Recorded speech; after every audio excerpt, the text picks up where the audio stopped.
سورۃ الفجر۔ بسم اللہ الرحمن الرحیم۔ والفجر ولیال عشر والشفع والوتر واللیل اذا یسر۔ اب یہاں پر اللہ رب العالمین دوبارہ قسم کھا رہے ہیں فجر کی، فجر کے وقت کی، اور قسم کھا رہے ہیں ولیال عشر 10 راتوں کی، والشفع والوتر اور قسم کھا رہے ہیں شفع اور وطر کی، یعنی جفت اور طاق کی، یا تو آڈ نمبرز اور ایون نمبرز کی۔ ٹھیک ہے، اب یہاں پر نمبر نہیں، آڈ اینڈ ایون کی، آڈ اور ایون کی، یعنی جوڑی جو ہوتی ہے جوڑ کی، اور جی کیا کہہ رہے ہیں؟ اسپیکر آن کر دو۔ اسپیکر آن ہے میرا؟ زینت باجی آپ کی آواز آ رہی ہے، آپ کا اسپیکر آن ہے زینت باجی، بند کر لیجیے، جس کا بھی آن ہے پلیز بند کر لیجیے۔ تو اللہ رب العالمین فرما رہے ہیں جو جوڑ ہے جوڑی کا اور مفرد کا، والشفع والوتر کے اصل اگر معنی دیکھا جائے لفظی معنی جوڑی اور وطر مفرد کی ہیں، اس کی قسم کھا رہے ہیں۔ واللیل اذا یسر، اور کہہ رہے ہیں اور اللہ پاک قسم کھا رہے ہیں جب رات چلنے لگے، چلنے والی رات کی، گزرتی ہوئی رات کی، یعنی چھائی ہوئی رات کی نہیں بلکہ گزرتی ہوئی چلتی ہوئی رات کی۔ اب یہاں پر اللہ رب العالمین 5 چیزوں کی قسم کھائی ہے نا، اگر فجر کی اور 10 راتوں کی، جوڑی کی اور مفرد کی اور چلتی ہوئی رات کی، 5 چیزوں کی قسم کھائی ہے۔ اب یہاں پر فجر سے کیا مراد ہے؟ فجر بعض روایتوں میں آتا ہے کہ ہر نکلنے والی نئی صبح، نئی فجر کی اللہ پاک قسم کھا رہے ہیں۔ ولیال عشر، اور آگے آ رہا ہے کہ 10 راتوں کی۔ تو اب یہاں پر یہ آگے 10 راتوں کا بھی تذکرہ آنے کی وجہ سے ایک اللہ کے نبی علیہ السلام جب اس سورت کو پڑھا اور اللہ کے نبی علیہ السلام نے جب اس سورت کی تفسیر کی تو انہوں نے فرمایا کہ یہ جو 10 راتیں ہیں یہ ذی الحجہ کی 10 راتیں ہیں، اللہ رب العالمین کے پاس اس کی بڑی عزت اور بڑی مرتبت ہے۔ عبادت کے اعتبار سے سب سے زیادہ مکرم و معظم یہ 10 راتیں ہیں، یہ 10 دن ہیں، مراد 10 راتوں سے مراد 10 دن ہیں۔ اس دن ان کے ہر دن کا روزہ ایک سال کے روزوں کے برابر ہے۔ ان کی ہر رات شب قدر کی طرح کی مانند ہے، شب قدر میں جس طرح ثواب دیا جاتا ہے یعنی اس کی مانند ہے۔ یعنی اللہ رب العالمین نے حضرت موسیٰ علیہ السلام کو بھی حج کے لیے یہی 10 راتیں عنایت کی تھی، یعنی یہی 10 دن عنایت کیے تھے، یہ آتا ہے۔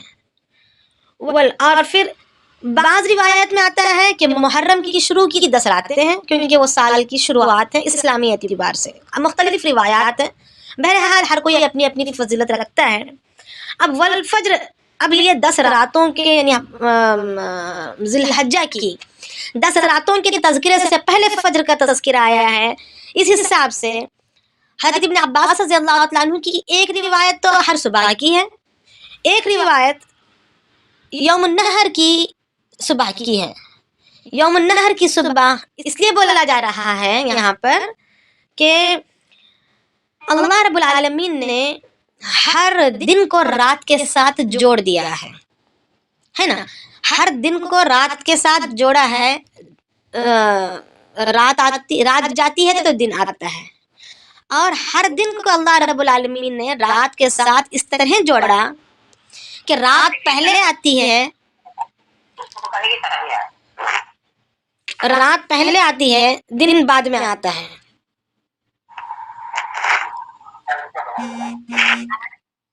سب کے مائک آف کر دیتے کیا آپ؟ ہاں میں ایک ایک کا کر رہی ہوں جی۔ تو اب اللہ رب العالمین نے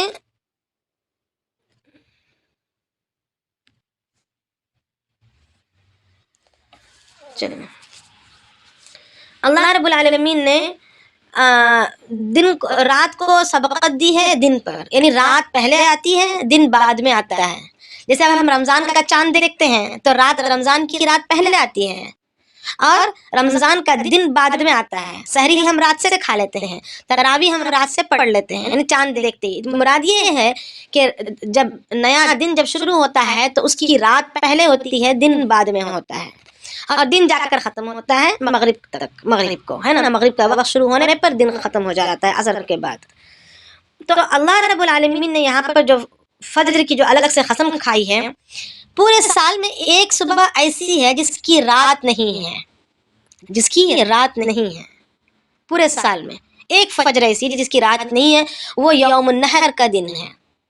وجہ یہ کہ عرفہ کا جو دن ہے وہ اس سے پہلے کی جو عرفہ کے دن کی جو رات ہے وہ تو رات اپنے وقت پر شروع ہو رہی ہے، اور عرفہ کا دن ختم ہونے کے بعد جو آنے والی جو رات ہے وہ جو مزدلفہ کی رات کہلاتی ہے، وہ مزدلفہ کی رات بھی عرفہ کی ہی رات ہے، یعنی عرفہ کا دن ایسا دن ہے کہ اس کا ایک دن اور دو راتیں ہیں، اور یوم النحر کا صرف دن ہے، اس کی رات نہیں ہے۔ تو اب جو ہے یہ جو انوکھا دن ہے، یہ معظم و مکرم دن ہے، یہ بڑی شرافت والا دن ہے۔ اس دن میں جو ہے اللہ رب العالمین نے حضرت اسماعیل علیہ السلام کو ابراہیم علیہ السلام کو ذبح کرنے کا حکم دیا، اور اللہ رب العالمین نے اسماعیل علیہ السلام کی حفاظت کی، جنت سے دمبا بھیجا، اور جو ہے ابراہیم علیہ السلام براہ راست اللہ کے حکم کو پورا کرنے میں آگے بڑھے، اور اپنے لاڈلے اور چہیتے اور بڑھاپے میں حاصل کیے ہوئے بیٹے کو، جو تقریباً 6 یا 7 سال کے تھے، عمر کو پہنچے تھے، یعنی 6-7 سال کی عمر کے بچوں سے زیادہ ہی دلچسپی ہو جاتی ہے، ان کی پیاری پیاری باتیں، ان کی پیاری پیاری حرکتیں، ان کا ہوش سنبھالنے پر وہ آتے ہوتے ہیں، یعنی ہوش کے ساتھ باتیں کرنا تو زیادہ ہی دلچسپ ہوتا ہے۔ تو اللہ رب العالمین نے جب ان کے آزمائش کا ارادہ کیا تو انہوں نے اس معصوم بچے نے کیا کیا کہ کہا کہ ابا جان آپ اپنی آنکھوں پر پٹی باندھ لیں، اس بچے کی بھی قربانی دیکھیں، اس بچے کا بھی ایمان دیکھیں، اللہ کے حکم کی تعمیل میں آگے بڑھنا دیکھیں اس بچے کا بھی۔ آخر وہ کون تھے؟ وہ اللہ کے نبی علیہ السلام، جو سرکار دو عالم، سرتاج مدینہ محمد مجتبیٰ صلی اللہ علیہ وسلم کے باپ بننے کو جا رہے تھے۔ اسماعیل علیہ السلام ہی کی پشت سے تو اللہ کے نبی پیدا ہوئے ہیں۔ تو اب اس بچے نے کیا کہا کہ آپ ابا جان آپ اپنی آنکھوں پر پٹی باندھ لیں، ہو سکتا ہے مجھے ذبح کرتے ہوئے دیکھتے ہوئے تمہارا دل مچل جائے اور تم اس حکم کی تعمیل نہ کر سکو، اس حکم کو پورا نہ کر سکو۔ تو بیٹے کی اس بات پر باپ نے پٹی باندھ لی آنکھوں پر، اور اللہ رب العالمین ہر نبی کو 40 آدمیوں کی طاقت دیتا ہے، قوت دیتا ہے، تو وہ اپنی پوری قوت کے ساتھ چھری کو گردن پر چلا رہے تھے بیٹے کو اوندھا لٹا کر، اور اللہ اکبر کہہ رہے تھے، مگر اللہ رب العالمین نے چھری کو حکم دے دیا کہ خبردار ایک بال بھی اگر کٹا تو وہ چھری کٹنے کا نام نہیں لی۔ پھر اللہ رب العالمین نے فرشتوں سے کہا کہ جنت سے دمبے کو لے جاؤ اور رکھو، اور بچے کو ہٹا لو۔ تو جب بچے کو ہٹا لیا اور دمبے کو رکھا تو دمبا ذبح ہو گیا۔ جب ذبح ہونے کی کیفیت کا اندازہ ہوا اور انہوں نے اپنے پٹی کو کھولا تو کیا کہا؟ وَلِلَّهِ الْحَمْدُ کہا۔ تو اللہ رب العالمین کو یہ کلمات اتنے پسند آئے کہ رہتی دنیا تک کے لیے حج کے ایام میں اللہ رب العالمین نے اس کو واجب قرار دے دیا۔ تو کہنے کا مطلب یہ ہے کہ اس یوم النحر کا جو دن ہے نا، یہ بہت ہی زیادہ فضیلتوں والا اور بہت ہی مکرم و معظم اور بڑی شرافت والا دن ہے، اور اس کی رات نہیں ہے، یہ اکیلا دن ہے۔ تو اللہ رب العالمین اس دن کی قسم کھا رہے ہیں، اور وَلَيَالٍ عَشْرٍ اور 10 راتوں کی اپنے اپنے دنوں کے ساتھ ذی الحجہ کی، کیونکہ یہ بھی بڑے مقبول دن ہے، اس کی عبادتیں بڑی مقبول ہیں۔ اگر کسی کی قربانی ہو تو ان کے لیے بھی حاجیوں کی نقل میں اپنے بال اور اپنے ناخن تراشنے سے منع کر دیا گیا ہے۔ اور آگے اللہ رب العالمین قسم کھا رہے ہیں وَالشَّفْعِ وَالْوَتْرِ، یعنی جفت کی اور وطر کی، یعنی طاق کی، جوڑ کی، یعنی اللہ رب العالمین نے ایک تو دن اور رات کی قسم کھائی یہاں پر عمومی اعتبار سے، اور دوسرا اللہ رب العالمین نے ہر جوڑ کی قسم کھائی، کہ اللہ رب العالمین جو دنیا میں جتنی بھی چیزیں بنائی ہیں ہر کسی کو جوڑ رکھا ہے، آسمان زمین، جنت جہنم، عرش فرش، لوح و قلم، اسی طریقے سے درختوں میں بھی جوڑ ہیں، دن اور رات جوڑ ہیں، جنات اور انسان وہاں پر بھی جوڑ ہیں، مرد اور عورت جوڑ ہیں، یعنی ہر دنیا میں جو کوئی بھی چیز اٹھا لیں ہر چیز میں جوڑ موجود ہے، بھلائی برائی، خوشی غمی، دکھ درد، ہے نا، ہر ایک میں جوڑ موجود ہے۔ اور اللہ رب العالمین نے وطر کی قسم کھائی، یعنی مفرد کی، وہ اللہ تعالیٰ کی ایک اکیلی ذات ہے جو اکیلا ہے، قل هو اللہ احد، یعنی وہ اللہ اکیلا ہے، یہی ایک ذات ہے جو اکیلا ہے، جس کا کوئی ہم شکل یا کوئی ہم منصب نہیں ہے، جس کا کوئی برابر نہیں ہے، جس کی برابری میں کوئی نہیں ہے، یہ اکیلی ایک ذات ہے۔ تو اللہ رب العالمین اس کی وہ قسم کھا رہے ہیں، واللیل اذا یسر، اور اللہ رب العالمین قسم کھا رہے ہیں رات کی جب وہ چلنے لگے، جب وہ چلنے لگے، تو یعنی وہ گزر رہی ہو، اپنی ظلمت کو ختم کر رہی ہو، اپنی ظلمت کو پیچھے چھوڑ کر آگے کو نکل رہی ہو، رات کی اس وقت کی قسم کھا رہے ہیں جبکہ وہ اپنی ظلمت کی، اپنی تاریکیوں کو پیچھے چھوڑ کر آگے کو چل رہی ہو، روشنی کی طرف چل رہی ہو، دن کی طرف چل رہی ہو، اس کی قسم کھا رہے ہیں۔ اور 5 چیزوں کی قسم کھانے کے بعد اللہ پاک فرما رہے ہیں کہ حل فی ذلک قسم لذی حجر۔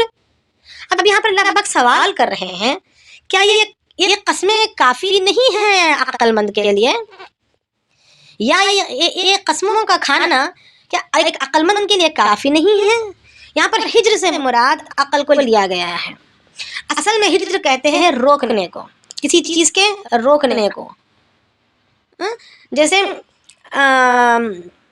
عقل جو ہے ہر برائی سے انسان کو روکتی ہے، ہر شر سے انسان کو روکتی ہے، ہر تکلیف دہ چیز سے انسان کو روکتی ہے۔ تو اللہ رب العالمین نے بکثرت اپنے پاک کلام میں اپنے انبیاؤں کے ذریعے سے اور اپنے کلام کے ذریعے سے انسانوں کو بھلائی اور برائی کی تعلیم دے دی ہے، سمجھاتے آ رہے ہیں۔ یہ کوئی بات نہیں کہ اللہ پاک یہاں پہنچ کر سمجھا رہے ہیں، بلکہ بکثرت سمجھاتے ہوئے آ رہے ہیں۔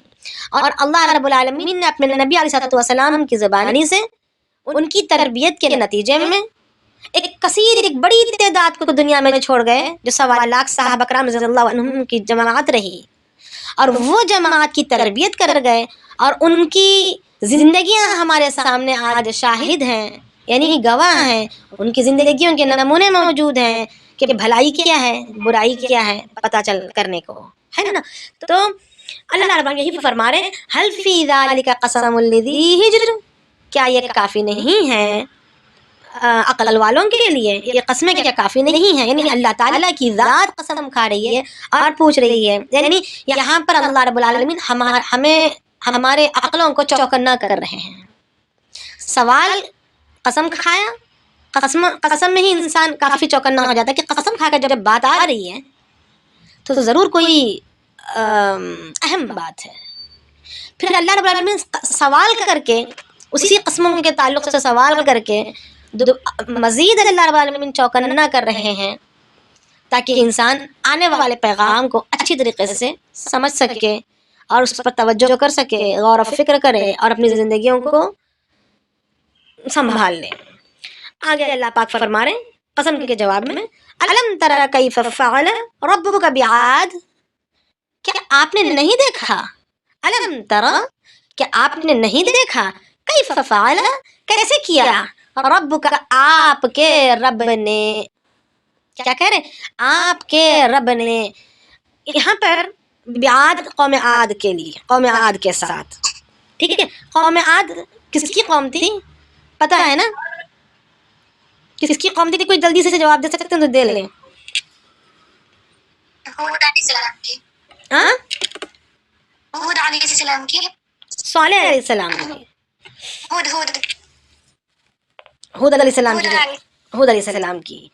تو اب جو ہے قوم عاد جو ہے اصل میں نوح علیہ السلام کے بیٹے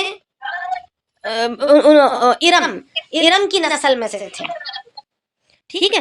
ارم کی نسل میں سے 2 قبیلے نکلے تھے، ایک عاد تھا اور ایک سمود تھا، اور ارم جو ہے عاد جو ہے ایک بیٹے سے اور سمود ایک اور بیٹے سے، مگر ان کے دادا جو ہے جا کر سیدھے ملتے ہیں نوح علیہ السلام ہی پر۔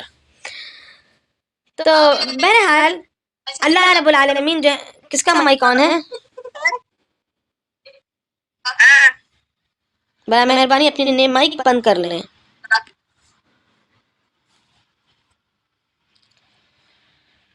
تو اللہ رب العالمین یہاں پر فرما رہے ہیں کہ کیا آپ نے نہیں دیکھا کہ عاد کے ساتھ ہم نے کیسے کیا؟ تو یعنی کہ یہاں پر دوبارہ سوال کرتے ہوئے دوبارہ ہمیں آگاہ کر رہے ہیں، چوکنا کر رہے ہیں، جگا رہے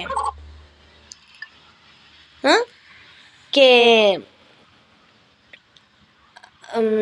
ہم نے کیسے ان کے ساتھ کیا ہے، یعنی کیا کیا ہے ان کے ساتھ۔ اب آگے اللہ پاک فرما رہے ہیں ارم ذات العماد، ارم جو ستونوں والے تھے، یعنی یہ کون سے عاد ہیں؟ یہ عاد قوم کون قوم ہے؟ یہ ارم ہے، ارم میں بسنے والی قوم ہے، یا ان کے باپ کے ساتھ نسبت دیتے ہوئے، بیٹے کے دادا کے ساتھ نسبت دیتے ہوئے کہہ رہے ہیں کہ وہ ستونوں والے عاد ہیں۔ اب ستونوں والے عاد کیوں کہا گیا؟ روایتوں میں آتا ہے کہ یہ جو قوم عاد تھے یہ بہت ہی زیادہ قد و قامت میں بلند تھے، ہود علیہ السلام کی قوم میں تھے، اور ہود علیہ السلام نے انہیں بڑا سمجھایا تھا، بہت ہی زیادہ سمجھایا، مگر ان کو اپنی قد و قامت پر، اپنی طاقت پر بڑا ناز تھا، بہت ہی زیادہ ناز تھا۔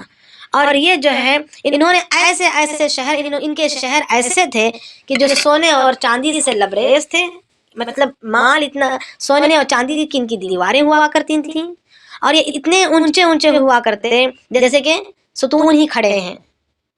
یعنی ان کی خود کی قد و قامت کے بارے میں آتا ہے کہ 180 فٹ ان کی لمبائی ہوا کرتی تھی۔ یہ بنی اسرائیل کی روایت ہے۔